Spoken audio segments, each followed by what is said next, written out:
రాజమహేంద్రవరంలో 4 రోజుల క్రితం జరిగినటువంటి ఆ కారు యాక్సిడెంట్. ఆ ప్రసాద్ ఆదిత్య మాల్‌లో జరిగినటువంటి యాక్సిడెంట్ ఏదైతే ఉందో, యాక్సిడెంట్ కాదు లంజా కొడుకులు కావాలని చేశారు. దుష్యంత్, ఆండ్రూ విలియం జోసెఫ్ వీళ్ళిద్దరూ స్నేహితులంట. విపరీతంగా మద్యం తాగేసి మాల్ వాళ్ళు లోపలికి రానివ్వకపోతే ఆ కోపం ఈ అమ్మాయి మీద చూపించి అమ్మాయిని 3 సార్లు ఢీకొట్టి తల మీద నుంచి కారుని తీసుకుని వెళ్ళిపోయారు చెత్తలంచ. అమ్మాయిని సికింద్రాబాద్ కిమ్స్ లోకి తీసుకొచ్చి వైద్యం అందించారు. అయినా సరే లాభం లేకపోయింది. ఈ రోజు మధ్యాహ్నం 3 గంటల సమయంలో ఆవిడైతే మృతి చెందారు. ఇప్పుడు వాళ్ళ నాన్నగారు వెంకటేష్ అలాగే పోలీసులు అందరూ కూడా వస్తున్నారు.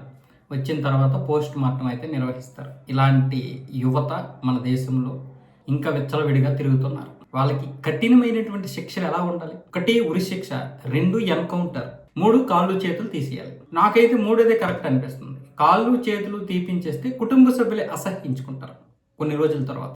లేదంటే ఇప్పుడు కుటుంబ సభ్యులు కోపంగా ఉంటారు, 1 సంవత్సరం తర్వాత మర్చిపోతారు. ఏదో ఆ రోజు తాగేసి మా పిల్లలు ఏదో చేశారు అనుకుంటారు, మళ్ళీ మామూలే. కానీ ఇలాంటి వాళ్ళు ఇంకా రేపు పుట్టుకు రాకుండా ఉండాలంటే ఈ కాళ్ళు చేతులు తీసేయాలి. ముడుకుల వరకు కాళ్ళు తీసేస్తే, చేతులు కూడా తీసేస్తే తినడానికి కూడా ఇది లేక ఆ బ్రతికిన రోజులు నరకం చూస్తూ బ్రతుకుతూ చస్తూ సొంత వాళ్ళే అసహించుకుంటే ఎలా ఉంటుందో, ఆ రోజు జరిగినటువంటి ఆ ఒక్క దీని వల్ల ఎంత దారుణమైనటువంటి పరిస్థితి, ఎంత దారుణమైనటువంటి ఇది చేశారో వాళ్ళకి తెలుస్తుంది. అప్పుడు మిగతా వాళ్ళకి కూడా భయం పుడుతుంది. ఆడపిల్లల తల్లిదండ్రులు, అసలు ఈ ఆడపిల్లలని కాదు ఎవరి తల్లిదండ్రులని, పిల్లలు కలిగినటువంటి తల్లిదండ్రులు ఎలా బ్రతుకుతారు? ఇప్పుడు ఇంత దారుణంగా మనుషులు ప్రవర్తిస్తుంటే